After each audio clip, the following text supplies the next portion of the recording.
Al quedarte hasta el final de esta historia, ya estás ayudando a mujeres que están luchando en la vida. Todos los ingresos de este vídeo serán donados a mujeres necesitadas. Por favor, suscríbete al canal y comparte en los comentarios. ¿Estás afrontando algún desafío en tu propia vida?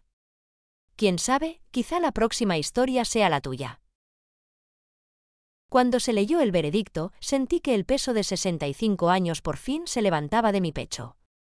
La voz del juez era tranquila, casi suave, cuando declaró que yo no debía nada. Ninguna indemnización de $1 millón. Ninguna noche más a la espera de cartas que amenazaran mi paz. Y luego, casi con la misma quietud, llegó la segunda decisión. El tribunal ordenó el arresto de mi hija, Eyari, y de su marido, Erike, por el intento fallido de secuestro y extorsión que casi me arrebató a mis nietos. La sala del tribunal quedó en silencio. Afuera, comenzaba a caer la lluvia, lenta, deliberada, como si el cielo mismo necesitara lavar algo. No lloré. Ya no me quedan lágrimas para victorias como estas. Solo me senté allí, respirando, dándome cuenta de que por primera vez en años, era libre, no de la enfermedad, ni de las deudas, sino del miedo que se había enrollado en mi vida como una segunda piel. Alguna vez fui la mujer que vivía de aire prestado y tiempo prestado. Los pasillos del hospital conocían mis pasos mejor que mi propia casa. Mis manos temblaban por las medicinas. Mis bolsillos estaban llenos de facturas vencidas y cartas de amigos a quienes ya no podía pagar. Y sin embargo, entre la tos y las noches en vela, mantuve vivos a 2 niños pequeños, mis nietos, Milo y Leo, su risa la única prueba de que el amor aún podía sobrevivir a la ruina. Ahora, de pie bajo el cielo gris frente al juzgado, sentí algo desconocido, no alegría, no triunfo, sino una clase silenciosa de liberación. La vida, por una vez, había dejado de exigirme pago. Y quizá ese era todo el milagro que alguna vez necesitaría. Me llamo Elatra. 65 años de vida, 65 temporadas de lluvia y quizá otras tantas veces me he preguntado por qué las personas deben atravesar cada pequeña pena antes de reunir un poco de paz.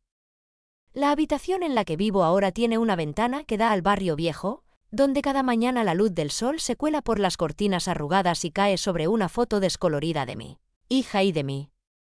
La foto se tomó cuando Eyari acababa de cumplir 10. Tenía el cabello suavemente rizado, ojos brillantes y una sonrisa que parecía creer que el mundo todavía estaba entero. Y yo, delgada, pálida, con el brazo alrededor de sus hombros, pero con la mirada ya opaca, como temiendo algo por venir. Tal vez, incluso entonces, presentí que entre mi hija y yo habría una grieta que nunca podría repararse. Mi vida nunca ha sido un camino recto. Desde niña me familiaricé con el olor a antiséptico, el óxido de las camas de hospital, el sonido de los zapatos de los médicos resonando por pasillos largos y el siseo de los respiradores como nanas.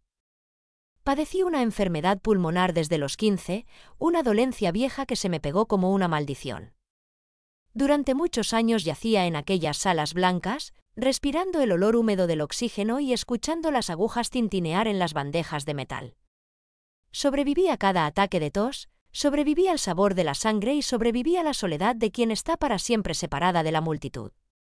Pero lo que más me agotaba no era la enfermedad, era la forma en que la gente me miraba, mitad lástima, mitad cansancio. Esa mirada me hizo entender que, aun estando viva, no era mucho más que una carga que se desvanecía silenciosa en la esquina de la vida. Me casé a los 23, no por amor, sino porque la gente decía, una mujer enfermiza necesita a alguien a su lado. El hombre, el padre de Eyari, era un carpintero amable y callado, cuyas manos olían siempre a serrín y barniz. Vivíamos en una casita a las afueras de la ciudad, donde por la noche podíamos oír insectos y trenes pasar. En los primeros años, creí haber encontrado un lugar donde respirar en paz. Pero la enfermedad nunca me soltó. Cada vez que me hospitalizaban, él se sentaba en silencio en el banco de madera afuera, la cabeza gacha, el sombrero entre las manos. Recuerdo que una vez dijo, si llega el día en que no despiertes, no sabré qué decirle a nuestra hija. Me reí y le dije que para entonces, Eyari sería aún demasiado pequeña para recordar el rostro de su madre. Él no respondió. Y tal como el destino había escrito, cuando Eyari tenía solo 4 años, Él murió en un accidente repartiendo madera. Una tabla cayó del camión y le golpeó la cabeza. Dijeron que se fue rápido, sin dolor. Pero para mí, ese dolor duró el resto de mi vida. Después de que él se fue, mi hija y yo nos mudamos a un barrio pobre en la zona sur de la ciudad. Un lugar lleno de callejones agrietados donde cada tarde la vieja radio de alguien contaba historias olvidadas. Vivía de una pequeña asignación y de coser ropa para otros. La vieja enfermedad seguía tras de mí, pero no me atrevía a caer. Porque si me derrumbaba, no quedaría nadie que llevara a mi hija a la escuela, que le enseñara a deletrear, que le contara historias sobre el padre al que solo conocía por una pequeña fotografía. Recuerdo noches lluviosas en que el techo goteaba. Ponía cubetas para recoger el agua mientras Eyari se acurrucaba a mi lado y susurraba: «Mamá, mañana parará la lluvia». Su voz era suave, reconfortante, y sin embargo me atravesaba el corazón como una aguja. No sabía dónde había aprendido tanta paciencia. Quizá de mí, y la mujer que aprendió a guardar silencio, a esconder sus toses para que su hija pudiera dormir por la noche. Eyari creció rápido, mientras yo envejecía junto con mis frascos de medicina. Era lista, ingeniosa, con una manera de hablar que hacía que la gente la amara y le tuviera un poco de miedo a la vez. Solía pensar que si estudiaba bien y tenía un futuro, entonces mi vida no habría sido en vano. Pero olvidé que los niños que crecen en la escasez necesitan más que comida y ropa. Necesitan un lugar donde aprender el amor y la confianza. Yo no supe enseñarle eso. Estaba demasiado ocupada evitando desmoronarme, evitar ahogarme, evitar escupir sangre cada vez que el clima cambiaba. Enseñé a mi hija a ser fuerte, a hacerlo todo por sí misma, a no confiar con facilidad. Y quizá esas palabras sembraron una semilla de frialdad en su corazón. A los 17, Eyari empezó a pasar más tiempo fuera de casa. Dejó de contarme sobre sus amigos, dejó de dejar que le trenzara el cabello, dejó de preguntarme qué quería para la cena. Noté el cambio, pero me dije, tal vez toda juventud sea así. Hasta que una noche llegó tarde, oliendo a perfume extraño, con una mancha de lápiz labial aún en los labios. La miré pero no dije nada. Dejó su bolso sobre la mesa, evitando mis ojos. Solo hice una pregunta: ¿has comido? Dijo, sí. Su voz era serena, demasiado serena. Pero dentro de esa serenidad escuché distancia. Una distancia que conocía, o un paso más, y nunca podría traerla de vuelta. Recuerdo con claridad aquella mañana, el día en que comprendí que mi hija había ido más lejos de lo que imaginaba. Estaba colgando la ropa en el balcón cuando la vi sentada en los escalones, los brazos alrededor de las rodillas, la mirada vacía. La luz del sol caía sobre su cabello, volviendo su rostro pálido y hermoso de un modo inquietante. Me senté a su lado y pregunté en voz baja: «¿Qué ocurre, mi niña?». Permaneció callada mucho rato, y luego dijo: «Creo que he hecho algo mal, mamá». Antes de que pudiera preguntar, se echó a llorar, las lágrimas cayendo sobre mis manos secas y huesudas. Era la primera vez que la veía llorar en años. En esos sollozos, lo entendí todo sin necesidad de palabras. Y en aquella luz de la mañana, algo dentro de mí se rompió, parte amor, parte miedo. Temí que hubiera pisado un camino del que no podría regresar. En los días que siguieron, Eyari habló menos, evitó salir, a menudo se quedaba horas sentada junto a la ventana. No me atreví a preguntar. Mi enfermedad empeoró entonces, ataques de tos que duraban toda la noche. Sabía que no me quedaba mucha fuerza. Algunas mañanas me mareaba solo por intentar doblar la manta para ella. Ella me veía, tomaba el relevo en silencio y hacía la cama. En sus ojos vi culpa mezclada con una extraña determinación. Y entonces, una tarde, mientras yo cocinaba gachas, salió de su habitación con una bolsita. «Voy a un grupo de estudio», dijo. Asentí. Pero aquella noche no volvió. Me mantuve despierta, sentada en la silla, mirando por la ventana. La ciudad de noche era aterradoramente silenciosa. Empezó a llover, las gotas golpeando el vidrio como si alguien llamara para traer malas noticias. No sé cuándo me quedé dormida. Cuando desperté, era de mañana y solo quedaba un tenue rastro de su perfume en el aire. 3 días después, recibí noticias, Eyari estaba con un grupo de personas a quienes los vecinos llamaban el bajo mundo de la ciudad. No lo creí. No podía ser. Mi hija, la misma niña que solía aferrarse a mi mano, demasiado asustada para dormir sola, como podía. Pero tuve que creerlo cuando ella misma me llamó, con la voz temblorosa: «Mamá, estoy bien. Solo quiero vivir diferente por un tiempo». Dije: «Vuelve a casa. No me enfadaré». Pero al otro lado solo quedó su respiración y luego el silencio. Empecé a vivir mis días con miedo. Cada mañana me sentaba junto a la ventana, observando a los desconocidos pasar, esperando que uno de esos rostros fuera el suyo. Cocinaba gachas y luego apagaba la estufa, nadie para comerlas. Encendía la radio, escuchaba las noticias, su nombre nunca aparecía. Pero cada vez que oía hablar de una pelea o de un arresto, el corazón se me encogía. Viví así casi un año. Hasta que un día, cuando mi enfermedad volvió peor que nunca, me hospitalizaron y Eyari regresó. Entró en la habitación con un abrigo negro, delgada y pálida, con un largo rasguño en el cuello. No pregunté nada, solo le tomé la mano. Esa mano estaba fría, fría como el metal. Se sentó, evitando mis ojos. «Mamá, necesito pedirte algo». Su voz temblaba como la de una niña que teme ser regañada por romper un plato. «¿Puedes cuidar a mi hijo por mí?» Giré la cabeza, pensando que había oído mal. «¿Tu hijo?», pregunté. Asintió, con lágrimas cayendo sobre la sábana blanca. «Soy demasiado joven, mamá. Necesito volver a la escuela. Necesito empezar de nuevo». Guardé silencio. Dentro de mí se levantó una avalancha de emociones, amor, ira, tristeza y un alivio extraño y tenue. No sabía qué decir. Solo miré a mi hija, el rostro del que alguna vez estuve tan orgullosa, ahora surcado de durezas. Pregunté en voz baja: «¿Dónde está el padre del bebé?». Bajó la cabeza y susurró: «No lo sé».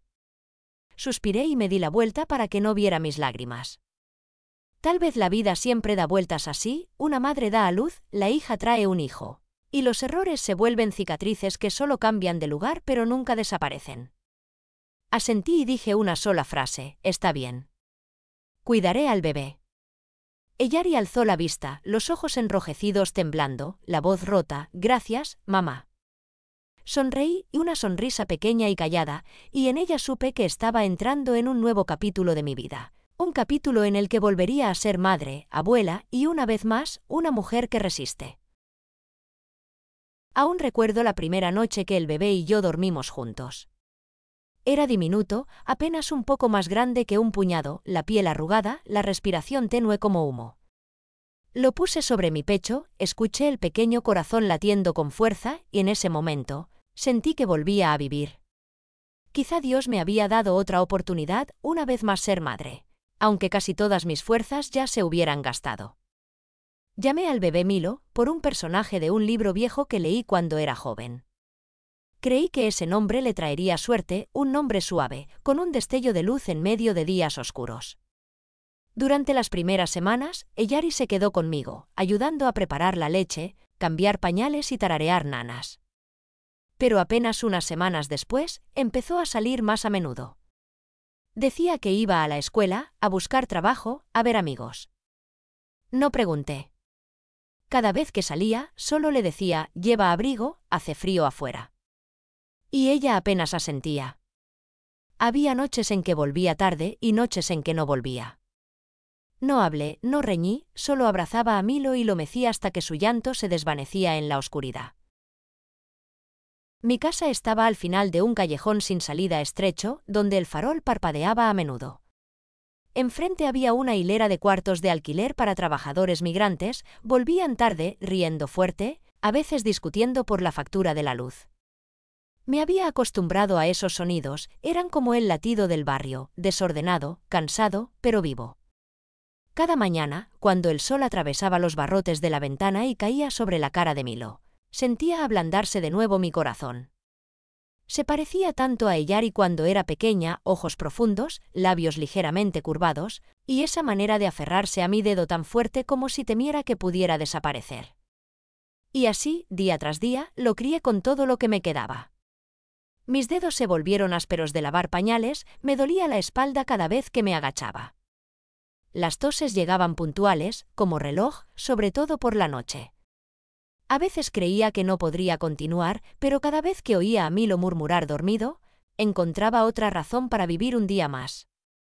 Pensé que quizá ese era el único hilo que aún me ataba al mundo, una vida pequeñita que necesitaba el calor de mis brazos. Pasó un año, y Eyari casi nunca estaba en casa. Cuando venía, la veía más delgada, con el pelo teñido, los labios pintados oscuros, la voz cambiada. Siempre que mencionaba a Milo, solo sonreía y decía, «Tú lo cuidas mejor de lo que yo podría». Sus palabras me herían, pero me mantenía serena. No quería asustarla ni hacerla sentir avergonzada.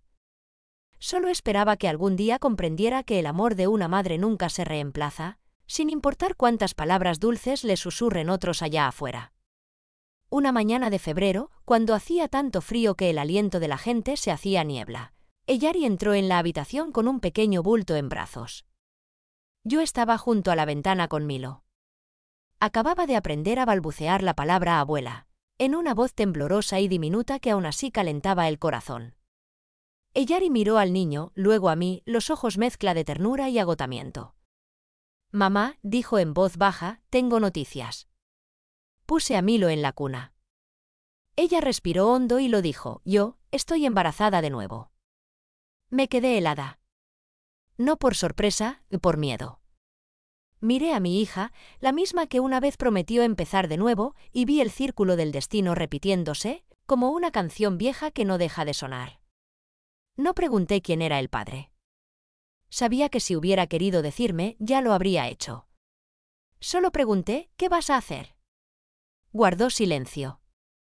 En ese silencio oí el viento colarse por las grietas de la ventana, trayendo el olor húmedo de la tierra. Al fin susurró, «¿Puedes quedarte tú también con este bebé?». Solo por un tiempo. No respondí de inmediato. Miré mis manos, temblorosas, venas azules elevadas bajo la piel delgada, marcadas por edad, enfermedad y noches sin dormir. Quise decir que no.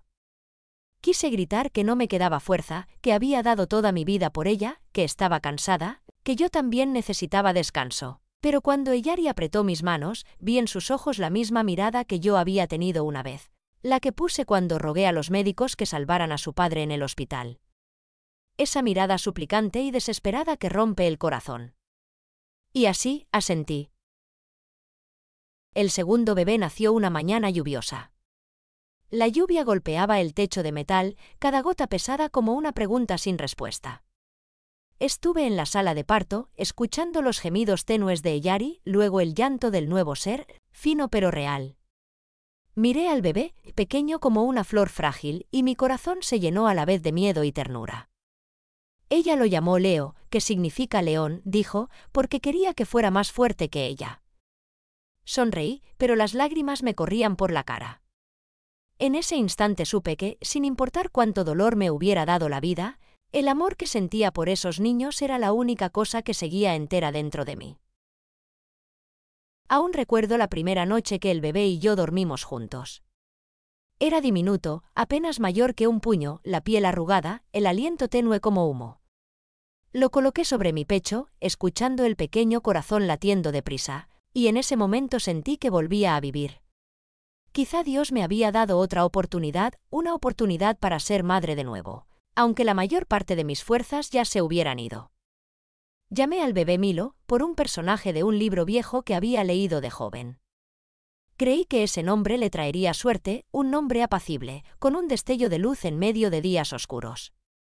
En las primeras semanas, Eyari se quedó conmigo, ayudando a preparar la leche, a cambiar pañales y a cantar nanas. Pero solo unas semanas después, empezó a salir más. Decía que iba a estudiar, a buscar trabajo, a ver amigos. Yo no preguntaba. Cada vez que la veía salir, solo decía, «Lleva el abrigo, hace frío». Y ella apenas asentía. Algunas noches volvía tarde. Algunas noches no volvía. No dije palabra, no la reprendí, simplemente sostenía a Milo y lo mecí en silencio hasta que su llanto se apagaba en la oscuridad. Mi casa estaba al final de un callejón sin salida, donde el farol titilaba a menudo. Enfrente, una fila de cuartos de renta para trabajadores migrantes que llegaban tarde, reían fuerte, a veces discutían por la luz. Me acostumbré a esos sonidos, eran como el pulso del barrio, caótico, cansado, pero vivo. Cada mañana, cuando la luz atravesaba los barrotes y caía sobre el rostro de Milo, mi corazón se ablandaba. Se parecía tanto a Eyari de niña, ojos profundos, labios suavemente curvados y esa costumbre de aferrarse a mi dedo como si temiera que yo desapareciera. Y así, día tras día, lo cuidé con todo lo que me quedaba. Mis dedos se encallecieron de lavar pañales, mi espalda dolía sin fin cada vez que me inclinaba. Los ataques de tos llegaban puntuales, sobre todo por la noche. A veces pensé que no podría seguir, pero siempre que oía a Milo gemir dormido, encontraba otra razón para vivir un día más. Pensé, quizá eso era lo único que aún me ataba a este mundo, una vida pequeña que necesitaba el calor de mis brazos. Pasó un año y Eyari casi nunca estaba. Cuando volvía, estaba más delgada, con el cabello teñido, los labios de rojo oscuro, la voz cambiada. Cuando mencionaba a Milo, solo sonreía y decía, «Tú lo cuidas mejor de lo que yo jamás podría». Me dolía, pero me mantenía tranquila. No quería asustarla ni avergonzarla. Solo esperaba que algún día entendiera que el amor de madre no puede ser reemplazado, sin importar cuántas palabras dulces le susurraran afuera. Una mañana de febrero, cuando hacía tanto frío que el aliento de la gente se hacía niebla, Eyari entró con un pequeño bulto. Yo estaba junto a la ventana, meciendo a Milo. Acababa de aprender a decir abuela, una voz pequeñita y temblorosa, pero tibia. Eyari lo miró y luego me miró, los ojos llenos de amor y cansancio. «Mamá», dijo suave, «tengo algo que decirte». Acosté a Milo en la cuna. Ella respiró profundo y dijo, «Yo, estoy embarazada otra vez». Me quedé helada. No por sorpresa, por miedo. Miré a mi hija, la chica que había prometido reconstruir su vida, y vi el círculo del destino repetirse, como una canción vieja en bucle. No pregunté quién era el padre. Si hubiera querido decirme, ya lo habría hecho. Solo pregunté, «¿Qué vas a hacer?». No dijo nada. En ese silencio, oí el viento colarse por la rendija de la ventana, trayendo el olor húmedo de la tierra. Al fin dijo, «¿Puedes quedarte con este también, mamá?». Solo por un tiempo. No respondí enseguida. Miré mis manos, dedos temblorosos, venas verdes marcadas, la edad, la enfermedad y las noches en vela inscritas en ellas. Quise decir no, gritar que no me quedaban fuerzas, que había sacrificado toda mi vida por ella, que estaba cansada, que yo también merecía descanso. Pero cuando Eyari tomó mis manos, vi en sus ojos la misma mirada que tuve cuando supliqué a los médicos que salvaran a mi marido en el hospital. Una mirada suplicante, desesperada, que quiebra el corazón. Y así, asentí de nuevo. El segundo bebé nació una mañana lluviosa. La lluvia caía sobre el techo de hojalata, cada gota pesada como una pregunta sin respuesta. Estuve en la sala de partos, escuché los quejidos tenues de Eyari y luego el llanto del recién nacido, débil pero real. Miré al bebé, tan pequeño como un tallo frágil, y sentí amor y preocupación. Lo llamó Leo, que significa león, dijo, porque quería que fuera más fuerte que ella. Sonreí, pero las lágrimas me corrieron por el rostro. En ese momento supe que, por mucho dolor que me hubiera dado la vida, el amor que sentía por estos niños era lo único que permanecía entero dentro de mí. Después de dar a luz, Eyari se fue.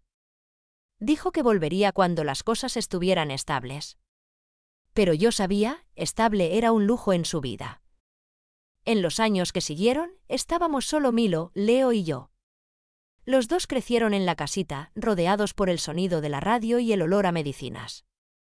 Les enseñé a hablar, a llamarme abuela, a reír cuando estaban tristes. Algunos días me sentaba en el porche, viéndolos correr, su risa clara y brillante, y sentía como si mi corazón fuera joven de nuevo. Pero cada noche, cuando miraba por la ventana, mi corazón se vaciaba. Extrañaba a Eyari. Extrañaba a mi hija, no porque fuera la madre de estos niños, sino porque era la única hija que tuve. Pasaron 7 años. Eyari nunca volvió. Solo supe de ella por conocidos que se había casado con un hombre rico llamado Erike, que vivía en otra ciudad, que nunca me mencionaba a mí ni a los niños. Oír eso era como sentir que alguien apretaba un puño alrededor de mi corazón. Pero luego miraba a Milo y a Leo, creciendo sanos, educados y cariñosos, abrazándome cada noche, y pensaba que quizá ese era el mayor premio de mi vida. Nunca esperé que otro giro del destino me aguardara. Uno que comenzaría con un pequeño boleto de lotería y terminaría en una demanda que sacudiría a toda la ciudad. Pero eso fue después. Por ahora, en esta habitación pequeña donde la luz se filtra por las cortinas, sigo sentada junto a la ventana con 2 nietos dormidos en mis brazos, escuchando el viento que pasa por las casas viejas. El viento trae el olor a ceniza, a lluvia, a sueños que nunca tomaron forma. Y yo, una mujer que ha caminado casi toda una vida, solo espero que si esos sueños renacen, elijan un lugar más gentil donde quedarse. Los inviernos aquí tienen un cierto sonido, no el que se oye, sino el que se siente. El crujir de la madera vieja. El silbido del aire por las rendijas de la ventana. La manera en que el silencio se expande tras el anochecer como si intentara tragar la casa. Me he acostumbrado. Los niños duermen temprano. Yo me quedo despierta, escuchando el zumbido suave del refrigerador, contando los segundos entre ataques de tos que van y vienen como olas. El tiempo se mueve más lento cuando vives demasiado dentro de las mismas 4 paredes. Ese año, Milo cumplió 8. Leo tenía 6. Tenían la misma risa, rápida, brillante y sin miedo al eco. Cada mañana se sentaban a la mesa, las rodillas casi sin tocar el suelo, discutiendo quién tenía la rebanada de pan más grande. La casa se llenaba del sonido de la vida, ese que lo perdona todo. Los miraba y olvidaba lo silencioso que se había vuelto mi propio corazón. El dinero siempre fue escaso, pero aprendes a estirarlo como estiras la esperanza, fina pero de algún modo suficiente. Atendía el puesto de verduras al final del mercado, con los dedos enrojecidos por las mañanas frías y la lechuga húmeda. La gente me llamaba la señorita Elatra de la buena sonrisa. Tal vez pensaban que necesitaba más ese nombre que la verdad. A veces, entre clientes, me sorprendía mirando hacia la carretera que llevaba a la ciudad. Nunca la vi. Ni una vez en 7 años. Pero la imaginaba, a Eyari, caminando por alguna calle luminosa, de la mano de alguien, fingiendo que el pasado era solo un sueño del que había despertado. Me preguntaba si pensaba en las manos pequeñas de Milo buscándola, o en la manera en que Leo lloraba su nombre en sueños. Esperaba que sí. Los días se difuminaron. Los años se doblaron unos en otros como cartas viejas sin abrir. Encontré paz en pequeños rituales, hervirte hasta que la habitación oliera a jengibre, contar monedas por la noche, planchar las camisas de la escuela de los niños incluso cuando estaba demasiado cansada para estar de pie. Esas eran mis oraciones, actos ordinarios, repetidos hasta que se volvieron la forma de mi fe. La primera vez que escuché la palabra lotería ese invierno, vino de una voz tan agrietada como la mía. Un anciano que vendía billetes se detuvo junto a mi puesto. «Compre uno, señora», dijo. A la suerte le gusta esconderse en manos cansadas. Casi me reí. Mis manos ya han hecho suficiente. Pero igual tomé un billete. Costumbre, tal vez. O la terquedad de quien se niega a dejar de creer en milagros, incluso en los pequeños y tontos. Días después, estaba haciendo sopa cuando la radio leyó los números ganadores. No pensaba comprobar hasta que mis ojos atraparon los 3 primeros dígitos. Coincidían. Luego los 2 siguientes. Y el último. Por un momento, el mundo se inclinó. La cuchara se me resbaló de la mano, golpeando la olla. Me senté en el suelo, sosteniendo ese trozo de papel como si pudiera prenderse fuego. $4 millones. Lo susurré una vez y luego de nuevo, más despacio, como si decirlo lo volviera menos absurdo. Afuera, el vecindario seguía como siempre, un perro ladrando, alguien discutiendo el alquiler, El mismo sol arrastrándose por el mismo cielo. Dentro, todo había cambiado y nada lo había hecho. No se lo conté a nadie. Aún no a la mañana siguiente me encontré con mi hermana Mara, la única persona que todavía venía sin necesitar motivo. Le mostré el billete. Se quedó mirándolo, la boca abierta, y luego se rió tanto que lloró. «¿Ves?», dijo. «Hasta Dios se aburre de tu mala suerte a veces». Cobrar el dinero no se sintió real. Firmar papeles, estrechar la mano del banquero, era como actuar en la historia de otra persona. Lo primero que hice fue pagar mis deudas. Fui con todos los que me habían ayudado, la pescadera que una vez deslizó un trozo extra en mi bolsa, la mujer que me prestó medicina cuando Leo tuvo fiebre. Algunos se negaron. Algunos me abrazaron. Les dije, ustedes una vez creyeron que saldría adelante. Ahora déjenme creer en ustedes. Luego compré una casa. No grande, solo, firme. Con ventanas que no vibraran y un pequeño patio donde los niños pudieran correr.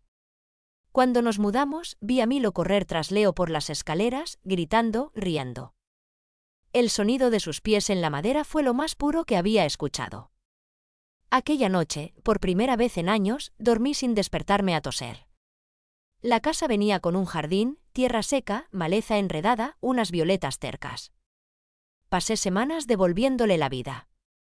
Me sangraron las manos, me dolió la espalda, pero cuando el primer brote verde asomó, sentí que algo florecía dentro de mí también. Me dije que esto sería suficiente. El resto de mi vida podía ser tranquila, sin sucesos, incluso aburrida, y estaría bien. Pero lo tranquilo no dura mucho en mi mundo. Era tarde cuando sonó el timbre. Yo estaba regando las plantas, el aire espeso con el olor a tierra mojada. Cuando abrí la puerta, el pasado estaba allí. Eyari. 7 años mayor, más delgada, el cabello demasiado tirante, la sonrisa ensayada. A su lado, un hombre con traje azul marino, sujetándole el codo como si le perteneciera. «Madre», dijo en voz suave, como si la palabra pudiera romperse entre sus dientes. «Soy yo». Me quedé inmóvil. Por un latido, el ruido del jardín desapareció, sin pájaros, sin viento, sin aliento. Se veía igual y no igual. Los ojos eran suyos, pero ya no brillaban. No me moví. El hombre dio un paso, me tendió la mano. «Soy Erique», dijo. El marido de Eyari. Su voz tenía ese tono que usan quienes esperan respeto antes de merecerlo. Le estreché la mano porque no supe qué más hacer. Estaba fría, seca, de negocios. Eyari miró más allá de mí, hacia el patio donde Milo y Leo jugaban. Sus ojos se ablandaron. «Han crecido», susurró. No respondí.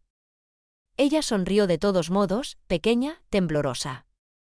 «¿Podemos pasar?». Me hice a un lado.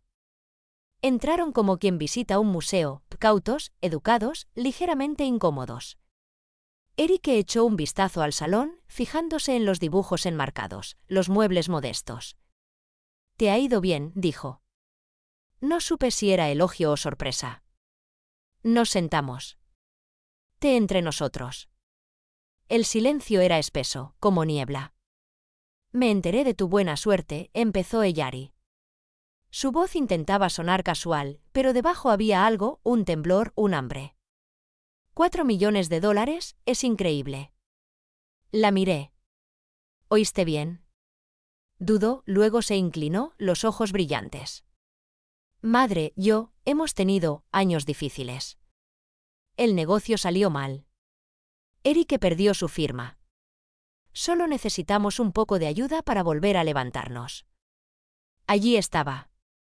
La verdadera razón. No culpa. No amor. Necesidad. Manteniendo la voz serena, dije, «Te fuiste 7 años. Ni una palabra. Ni una carta. Y ahora vienes por dinero». Su rostro se tensó. «Eso no es justo». «No», dije, «no lo es. Pero es verdad». Erique carraspeó. «Señor Avance, sin duda puede entenderlo. La familia ayuda a la familia. Sonreí, pequeña y cansada. La familia también se queda cuando las cosas están mal. El aire se heló. Los ojos de Eyari se llenaron de algo, vergüenza, ira, no pude saber. «¿No entiendes?», susurró. Yo estaba intentando sobrevivir. Yo también, dije.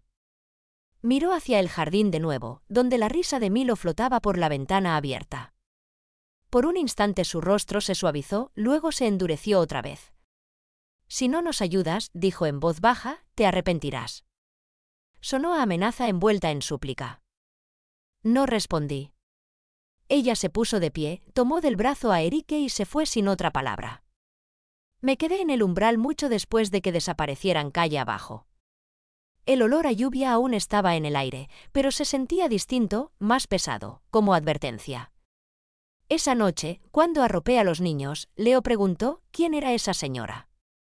Dije, solo alguien que solía vivir aquí. Asintió, ya medio dormido. Milo se volvió hacia mí. «No estás triste, ¿verdad, abuela?». Sonreí. «No, cariño. Solo, recordando». Pero cuando se apagaron las luces, me senté en la oscuridad, escuchando su respiración, y supe que los días tranquilos habían terminado. Los días tras su visita se sintieron irreales, como si los hubiera soñado. La casa se veía igual, los niños reían igual, pero el aire había cambiado. Cada sonido cargaba el eco de algo no dicho. Milo preguntó una vez si la señora que vino era amiga. Le dije, solía ser alguien importante. Pareció conforme con eso, pero Leo no. Dijo, se parecía a ti, abuela. Sonreí y no dije nada. Los niños ven demasiado. Por un tiempo no pasó nada. Luego empezaron a llegar las cartas, y cortas, mecanografiadas, firmadas con la letra pulcra de Erique. Comenzaron corteses, esperamos que esté bien, quizá podamos discutir arreglos familiares. Luego se afilaron, Eyari tiene derechos. Usted retiene a los niños. Y finalmente, la última, si no coopera, tomaremos acciones legales. Se las mostré a mi hermana, Mara. Las leyó, las dobló con cuidado y dijo, huelen a desesperación. Quise creer que tenía razón, que solo intentaban asustarme. Pero algo en el lenguaje, preciso, ensayado, me dijo que no se trataba solo de miedo. Se trataba de control. No respondí. El silencio a veces es el único idioma que nos queda a personas como yo.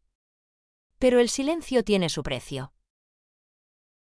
2 semanas después, un hombre llamó a mi puerta, traje delgado, zapatos brillantes, la voz de alguien a quien le pagan por sonar sereno.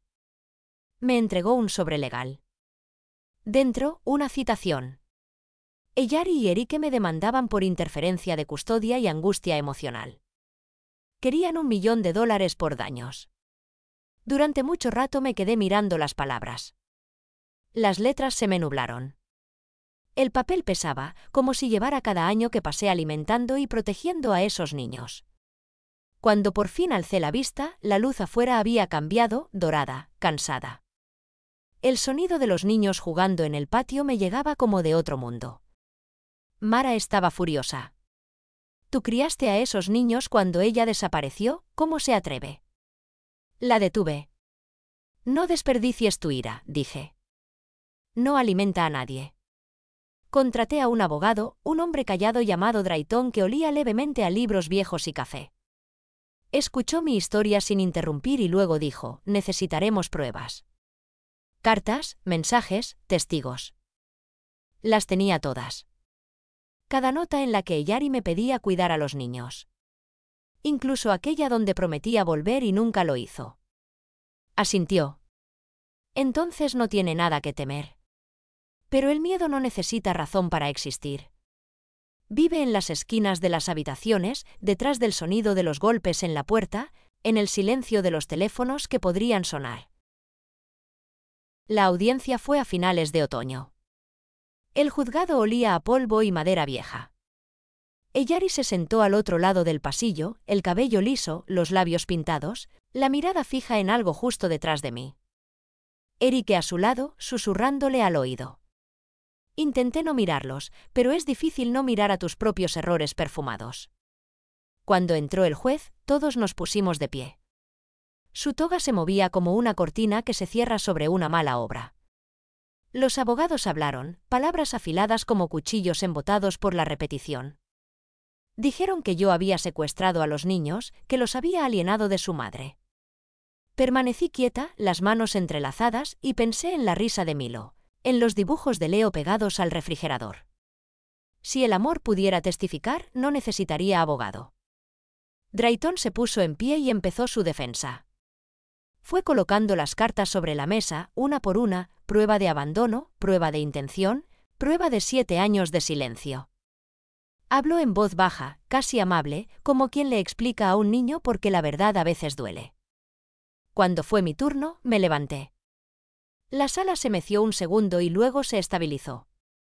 No robé a nadie, dije. Solo me quedé cuando todos los demás se fueron. Eyari no quiso mirarme. Las manos le temblaban en el regazo. Por un momento creí ver algo como arrepentimiento, luego Erique se inclinó, le susurró algo y desapareció. El juez dijo que revisaría las pruebas y levantó la sesión. Afuera, el viento había arreciado. Las hojas giraban en los escalones como fantasmas inquietos. Mara me sostuvo del brazo mientras caminábamos al coche. Dijo, pase lo que pase, ya ganaste lo único que importa. Pero el mundo no siempre está de acuerdo con lo que importa. Una semana después, alguien irrumpió en mi patio. El pestillo de la reja estaba torcido, la puerta trasera abierta. No robaron nada, pero habían revuelto la habitación de los niños, cajones fuera, ropa tirada. El osito de Leo yacía en el suelo, con un botón por ojo arrancado. Lloró durante horas. Llamé a la policía. Tomaron el informe, se encogieron de hombros, dijeron que probablemente habían sido muchachos. Pero yo sabía que no. Se sentía como una advertencia.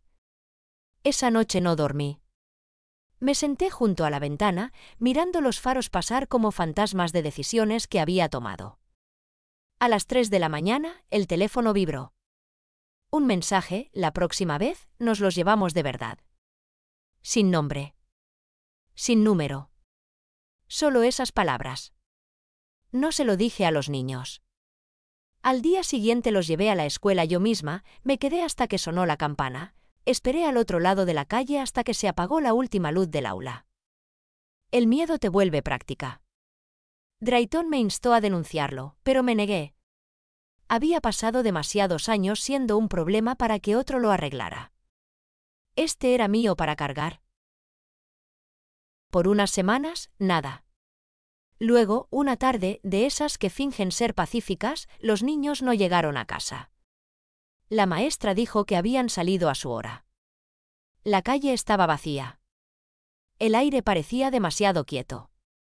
Las manos me empezaron a temblar. Llamé a todos, vecinos, policía, incluso a Mara. Buscamos hasta que la noche se tragó la ciudad. Cuando por fin llegó la llamada, no fue la policía. La voz de un hombre, serena, cuidadosa, si quiere volver a verlos, traiga el dinero. 1 millón. Sin policía. Luego, silencio. Se me doblaron las rodillas. Se me cayó el teléfono. Mara me sostuvo antes de que cayera al suelo. En algún lugar dentro de mí, una parte pequeña y fría pensó, ¿de verdad creen que elegiría el dinero sobre ellos? Las horas siguientes se desdibujaron en sirenas, linternas, preguntas. Pero la policía no encontró nada esa noche. Apenas recuerdo respirar. Casi al amanecer oí los golpes. Suaves. Vacilantes. Abrí la puerta y allí estaban. Milo y Leo. Sucios, temblando, pero vivos. Corrieron hacia mí, se aferraron tan fuerte que apenas pude respirar. Entre lágrimas, capté fragmentos, un auto, el bosque, alguien discutiendo, una puerta sin seguro. Habían escapado cuando los secuestradores pelearon. Al mediodía, la policía encontró la furgoneta. Dentro, rastros de cuerda, envoltorios de comida, un teléfono registrado a Eric Evans Realty Group. Ese día se practicaron 2 arrestos. El juicio fue breve. La evidencia habló más fuerte que cualquier disculpa. Eric recibió 6 meses por intento de extorsión y detención ilegal. Los cargos de Eyari se redujeron después de que confesó que él lo había planeado todo. Cumplió servicios comunitarios en lugar de prisión. Cuando se leyó la sentencia, me miró por primera vez en años. Tenía los ojos vacíos, el rostro pálido. Nunca quise, empezó, pero las palabras se deshicieron. Me di la vuelta. Ya no había nada que remendar. Después, la vida no volvió a lo que era. Simplemente se aquietó. Los niños regresaron a la escuela. Mara se mudó conmigo un tiempo. La casa volvió a oler a té de jengibre y desinfectante. Una tarde, mientras doblaba la ropa, sonó el teléfono. Era Eyari. Dijo que estaba afuera, trabajando, sobria, intentando reconstruirse. Preguntó si podía ver a los niños, solo desde lejos. Dije que sí. Ese domingo vino. Se quedó al otro lado de la calle, detrás de la reja. Los niños jugaban en el patio, persiguiéndose por el jardín. Ella no los llamó. Solo miró, los brazos cruzados, los ojos húmedos, la sonrisa temblorosa. Cuando al fin se fue, el viento levantó su cabello como una pequeña misericordia. No la detuve. Hay distancias que no se cruzan andando. Esa noche, me senté en el porche con una taza de té, la casa zumbando suavemente a mi alrededor. Las estrellas estaban pálidas, lavadas por las luces de la ciudad. Pensé en todo lo ocurrido, la enfermedad, los años, el juicio, el dinero, el ruido de todo, y comprendí que lo que sobrevivía no era la ira ni la tristeza. Era algo más callado. Una especie de perdón que no necesita palabras. La paz no llega con un sonido. Se desliza cuando el mundo está demasiado cansado para resistirse. Pasaron meses después del juicio, y la casa por fin empezó a respirar de nuevo. Podía oírlo por las mañanas, el golpeteo suave de los platos, el raspar de las sillas, el crujido de la madera que se dilata con el sol. Incluso el silencio, antes pesado, se había vuelto amable. Mara se mudó cuando supo que podía valerme por mí misma. Dejó una nota en la mesa: te mereces días ordinarios ahora. Sonreí al leerla. Ordinario, qué palabra tan extraña y hermosa. Abrí un pequeño centro en el pueblo. No una oficina, solo una parte de mi casa remodelada con pintura nueva y sillas de segunda mano. Llegaban mujeres, de esas que ya no tenían a dónde ir. Se sentaban en mi mesa de cocina, las manos alrededor de las tazas de té, los ojos recorriendo las paredes como si temieran mirarme. No ofrecía consejos, ofrecía silencio. A veces eso es todo lo que la supervivencia necesita, un espacio donde nadie pregunte: ¿por qué no te fuiste antes? Los periódicos escribieron una nota breve: ganadora de la lotería construye refugio para mujeres en apuros. No me gustó la palabra ganadora. Suerte es solo otra palabra para tiempo. Si aquel anciano no hubiera pasado por mi puesto, si el viento hubiera soplado de otra manera, nada de eso habría ocurrido. Pero quizá de eso se trate, el universo a veces se corrige a susurros. Milo cumplió 15, más alto que yo ahora, siempre con una libreta llena de dibujos. ¿Quieres ser arquitecto?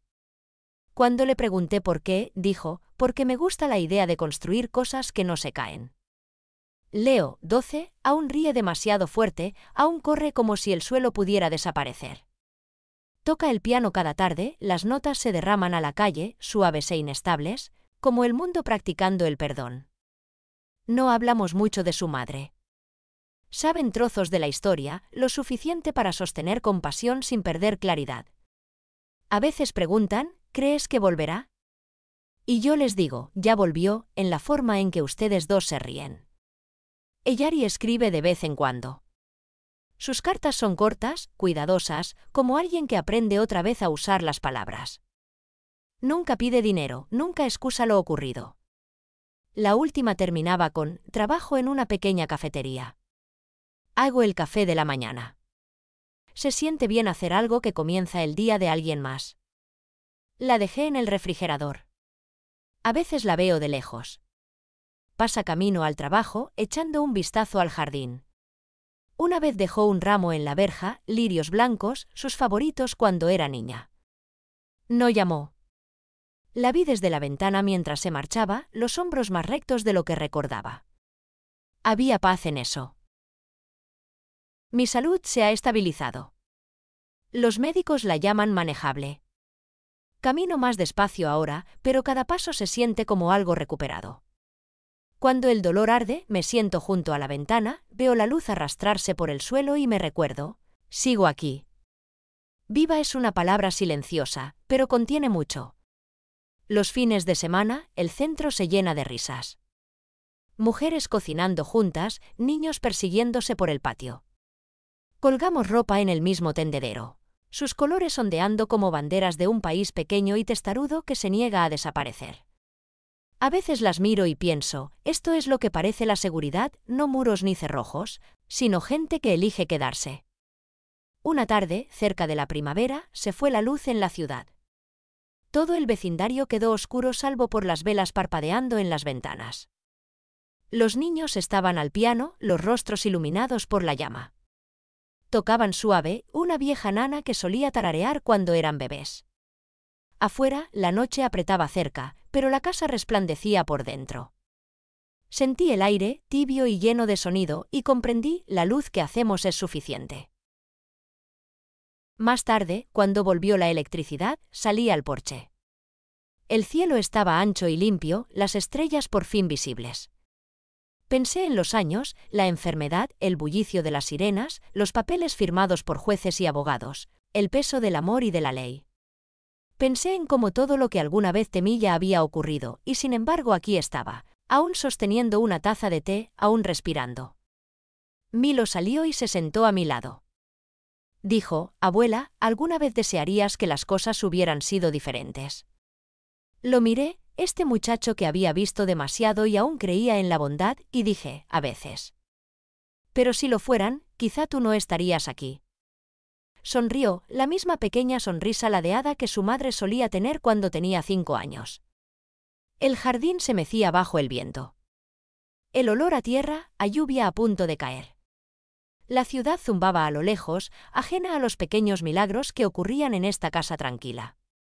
Cerré los ojos y escuché la risa, la música, el latido de un lugar reconstruido no con dinero, sino con la terquedad de cuidar.